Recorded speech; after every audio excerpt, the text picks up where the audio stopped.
அன்பிற்குரிய சகோதர சகோதரிகளே, இப்போ தேர்தல் கமிஷன் சம்பந்தமான பிரச்சனை நாடில் பற்றி எரிந்து கொண்டிருக்கிற விஷயத்தை கடந்த வாரம் நம்ம விளக்கியிருக்கிறோம். அப்போ சென்ற வாரம் நீதிமன்றத்தில் தேர்தல் கமிஷன் என்ன சொன்னாங்கன்னு கேட்டால், இந்த யாரெல்லாம் நீக்கினாங்களோ 65 லட்சம் பேரை நீக்கியிருக்கிறாங்க. நீக்கின விவரத்தை நீங்கள் தரணும் அப்படின்னு சொல்லும் பொழுது, தரணும்னு சட்டத்தில் இடம் கிடையாது, தர முடியாதுன்ட்டாங்க. சென்ற தடவை நீதிமன்றம் என்ன சொல்லுதுன்னு கேட்டால், 65 லட்சம் பேரை நீக்கியிருக்கிறீங்கள, அது எல்லாருக்கும் தெரிகிற மாதிரி பொது வழியில் போடு அப்படின்னு சொல்கிறத கோர்ட்டு சொல்லுது. அப்போ தேர்தல் கமிஷன் என்ன செஞ்சாங்கன்னு கேட்டால், அப்படிலாம் போடுறதுக்கு சட்டத்தில் இடம் இல்லை, அதை போடணும்னு நீங்கள் வற்புறுத்த முடியாது. தேர்தல் கமிஷனுக்கு தனி அதிகாரம் யாரை வேணாலும் நீக்குவோம், அதை சொல்லவும் மாட்டோம், எங்கள் விருப்பத்தில் உள்ளது, எங்களுக்கு அவ்வளோ அதிகாரம் இருக்குதுன்னு சொல்லி அப்படி ஒன்று சொன்னாங்க. ஆனால் நீதிமன்றம் பல வகையான விசாரணை நடத்தி முடிச்சுட்டு, உனக்கு அதிகாரம் கிடையாது, மிஸ்யூஸ் நடக்குதுன்னு சொன்னால் நீதிமன்றம் எல்லாத்துலேயும் தலையிடும். எல்லா விஷயம் தலையிடுறது தான் நீதிமன்றம், சட்டத்தில் இருக்குது. அந்த சட்டம் மிஸ்யூஸ் பண்ணப்படும் என்று சொன்னால், தப்பு நடக்கும் என்று சொன்னால் அதை கண்காணிப்பதற்கு தான் நீதிமன்றம் இருக்குதுன்னு சொல்லி நேற்றைய தினம் நீதிமன்றத்தில் ஒரு அதிரடியாக உத்தரவு போட்டாங்க. செவ்வாய்க்கிழமைக்கு உள்ள 65 லட்சம் பேரையும் நீ வெளியிடணும். எங்கே வெளியிடணும்? இணையதளத்தில் வெளியிட வேண்டும். அது என்ன மாதிரி வெளியிட வேண்டும் என்றால், இமேஜ் வழியாக வெளியிடக்கூடாது, பிடிஎஃபாக வெளியிடக்கூடாது, தேடி எடுக்கிற மாதிரி டெக்ஸ்ட்டாக வெளியிடணும். பிடிஎஃப் வெளியிட்டாங்கன்னு வைங்களேன், ஒரு நம்பர் அடித்து எங்கெங்கெல்லாம் இருக்குன்னு தேடிலாம் எடுக்கல, ஃபைன் பண்ண முடியாது. பிடிஎஃபாக இமேஜாக அப்படி வெளியிடாமல் டெக்ஸ்ட்டு ஃபைலாக நீங்கள் வெளியிடணும். இணையதளங்களில் டெக்ஸ்ட்டு ஃபைலாக 65 லட்சம் பேரையும் என்ன செய்யணும், யார் யார் நீக்கப்பட்டார் அதனுடைய காரணத்தோடு சொல்லணும். இவர் நீக்கப்பட்டார் ஏன்னா இவர் செத்துட்டார், இவர் நீக்கப்பட்டார் இவர் இடம் மாறிட்டார், இவர் நீக்கப்பட்டார் பொய்யான அட்ரஸ் கொடுத்தாரு, இவர் நீக்கப்பட்டார் 4 இடத்துல வாக்காளராக இருக்கார் ஏற்கனவே, இப்படின்னு ஒரு காரணம் இருக்கும்ல. ஒருத்தர் நீக்கப்படுவதாக இருந்தால் அதற்குரிய காரணங்களை சொல்லி தான் நீக்கணும். அதையும் வெளியிட சொல்லிட்டாங்க. அந்த யார் நீக்கப்பட்டான்னு அவன் பார்வையிட்டுக்கலாம், தேடி நம்மளை எதுக்கு நீக்கியிருக்காங்க அப்படி தெரிஞ்சு போயிடும். இப்போ வெளிப்படையாக போட்டாங்கன்னு சொன்னால் அந்த 65 லட்சம் பேர் போய் தேடுவான், என்ன எதுக்கு நீக்கியிருக்கிறாங்கன்னு சொன்ன காரணம் சரியானது பார்ப்பான். உசுரோடு இருக்கிறவனை செத்துட்டா போட்டால் என்னவாகும்? அப்படி கூட நினைஞ்சாங்க, 2 பேரை கொண்டாந்து நீதிமன்றத்தை நிப்பாட்டினாங்க. செத்து போனதாக சொல்லி நீக்கினாங்கல்ல, அந்த லிஸ்ட்டில் ஒரு 2 பேரை கொண்டு வந்து கோர்ட்டில் நிப்பாட்டி, இவங்க தான் செத்து போன ஆளுக்கு அந்த பாருங்கள் நிற்கிறாங்க, உசுரோடு உள்ள ஆளையெல்லாம் செத்துதா சொல்லிட்டாங்கன்னு கோர்ட்டில் அந்த வழக்கு போட்டவர் நிப்பாட்டுறாரு. அப்போ இவ்வளவு முறைகள் நடந்த பிறகு நீதிமன்றம் கோவப்பட்டு நினைஞ்சிட்டாங்கன்னு கேட்டால், தேர்தல் கமிஷன் தன்னுடைய பிரதானமான இணையதளத்தில் இது வெளியிடணும். அது மாத்திரம் பத்தாது, மாநில தேர்தலையும் இருக்கும்ல, பீகார் மாநிலத்தில் உள்ள தேர்தல் கமிஷன்லையும் அதை செய்யணும், வெளியிடணும். அது மாத்திரம் இல்லாமல் எந்தெந்த பூத்தில் அவன் வாக்களிப்பானோ அந்த பூத்தில் என்ன செய்யணும், இந்த பள்ளிக்கூடங்கள்லாம் பூத்து வச்சுருப்பாங்க, அங்கே என்ன செய்யணும்னா இன்னும் நீக்கப்பட்டிருக்காருன்னு சொல்லும்போது 65 லட்சம் வராது, ஒரு பூத்தில் 50-25 தான் இருப்பாங்க. அந்த நீக்கப்பட்ட பட்டியலை ஒவ்வொரு கிராமத்துலையும் எந்தெந்த கிராமத்தில் அந்த வாக்காளரை நீக்கப்பட்டு இருக்கிறாங்களோ அவனு ஊர் இருக்கும்ல, நீக்கப்பட்டவன் மண்ணடி மூர்த்தருவை சேர்ந்தவன் இருந்துச்சுன்னு சொன்னால் அது 10 பேர் இருப்பான்.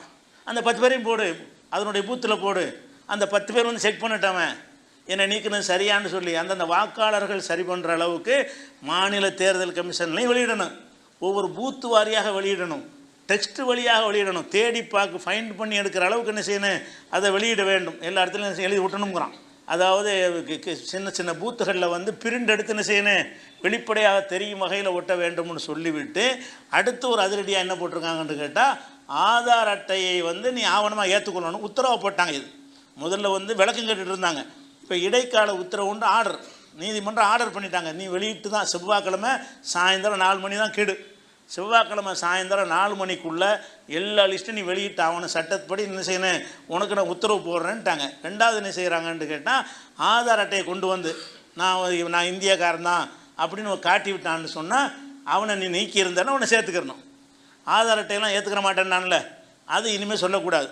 ஆதார் அட்டைங்கிறது முக்கியமான ஒரு ஆவணம். அதனால் நீ யாரையெல்லாம் நீக்கியிருக்கிறியோ அவன் ஆதார் அட்டையை கொண்டு வந்தாருக்கு, நான் இந்த ஊரில் உள்ளவன் தான், இந்த அட்ரஸில் உள்ளவன் தான் கொண்டாந்து காட்டினா அதை ஏற்றுக்கொண்டு உன்னை சேர்த்துக்கிறேன்னு அப்படின்னு சொல்லி என்ன செஞ்சுருக்காங்க, வெளியிட்டிருக்காங்க.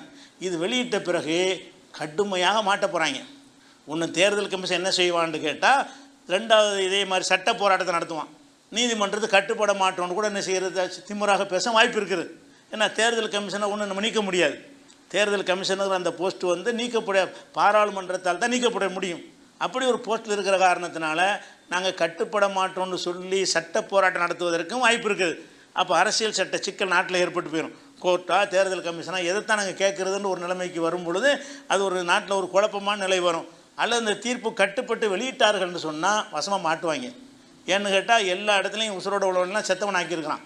அவன் எந்திரிச்சு வருமானம் இல்லையா? ராகுல் காந்தி என்ன செய்கிறார், 2 பேரோட டீ குடிச்சுவிட்டு செத்தவர்களோடு டீ குடிக்கிற ஒரு பாக்கியம் எனக்கு கிடைச்சிருக்குன்னு ஒரு பதிவு போட்டிருக்கிறாரு. அவன் செத்ததை அறிவிச்சிருக்கிறான். செத்ததை அறிவிச்சால தேடி போய் 2 பேரை பிடிச்சி அந்த 2 பேரும் டீ குடித்து விட்டு இறந்தவர்களோடு டீ குடிக்கும் பாக்கியம் கிடைத்தது. இது எந்த மனுஷனுக்கு இது கிடைக்காது. செத்து போனால் உங்களுக்கு டீ குடிக்க முடியுமா? செத்து போனாலோட போய் உங்களை எவனுக்கா டீ குடிக்க முடியுமா? நான் குடிச்சிருக்கிறேன் அப்படின்னு சொல்லி கிண்டல் பண்ணியிருக்கிறார். அது என்ன கேட்டால் இந்த மாதிரி எத்தனை ஊரில் வரப்போகுதோ, 2 பேரை தேடி எடுத்துட்டாங்க, எத்தனை ஊரில் வரப்போகுதோ தெரியல. அப்படி வரும்னு சொன்னால் கடுமையான ஒரு கேவலத்துக்கு உள்ளாகி அசிங்கப்பட்டு போகக்கூடிய நிலைமை ஏற்படும். ஓரளவுக்கு நீதிமன்றங்கள் கிட்டிக்கிப்படி நினைஞ்சிருக்காங்க, பிடித்திருக்கிறார்கள். வேறு மாநிலங்களில் இந்த விளையாட்டு செய்ய மாட்டாங்க. இப்போ பிடிச்ச அந்த புடியில் அந்த பீகாரில் செஞ்சது கூட தீர்வாகி போயிடும். நீதிமன்றத்தில் வலிஞ்சு போய் என்ன செய்கிறாங்க, பதில் சொல்கிறாங்க. அவங்க தரப்புடைய வழக்கறிஞர் வந்து நாங்கள் நீக்கியிருக்கிறோண்டா, தற்காலிகமாக தான் நீக்கியிருக்கிறோம், அவங்க ஆவணத்தை கொடுத்தா சேர்த்துக்கிறோங்கிறாங்க. நாங்கள் எங்களுக்கு கிடைச்ச தரவு அடிப்படையில் நீக்கியிருக்கிறோம், அவங்க உரிய ஆவணத்தை கொடுத்து சேர்ந்துக்கிறோம், ஒரு பெரிய பிரச்சனை இல்லைன்னு சொல்லி இறங்கி வந்திருக்கிறாங்க. நீக்கணும் தான், அதில் மறுபரிசீலனை இடம் இல்லைன்னு சொல்லாமல் என்ன செய்கிறாங்க, நீங்கள் ஆதாரத்தை கொடுத்து சேர்ந்துக்கிறங்கன்னு வேறு கோர்ட்டில் வேறு சொல்லியிருக்கிறாங்க. இப்போ என்ன செய்வாங்கன்னு கேட்டால் அது மிஸ்டேக் நடந்துருச்சு, அதெல்லாம் நாங்கள் சரி பண்ண தயாராக இருக்கோம்னு சொல்லி இந்த 65 பேரையும் சேர்ப்பாங்க. ஏன்னா அப்போ அடிதானே இனிமேல் இந்த கள்ள வேலை பார்க்க முடியாது. அதனால் ஒரு தகவலுக்காக வேண்டிய முன்னேற்றமாக போய் கொண்டிருக்கிறது. இடைக்கால தீர்ப்பு தான், வழக்கு நடக்கிறது. வழக்கு அடுத்த வெள்ளிக்கிழமை ஒரு வாய்தா இருக்குது, அடுத்த வெள்ளிக்கு வாய்தா நடக்குது. இந்த இறுதி தீர்ப்பு வரைக்கும் வர்ற வரைக்கும் நடந்துக்கிட்டு இருக்கோம். இப்போதைக்கு என்னென்னு கேட்டால் வாக்காளர் ஆதார் அட்டை ஏற்றுக்கணும்னு ஒரு உத்தரவு, 2வது முழுசாக வெளியிடணுங்கிற உத்தரவு போட்டிருக்கிறாங்க. இது வரைக்கும் ஒரு ஜனநாயகத்துக்கு கிடைச்ச ஒரு பெரிய வெற்றி தான். இன்ஷா அல்லாஹ் எப்படி வருதுன்னு பார்ப்போம். அஸ்ஸலாமு அலைக்கும்.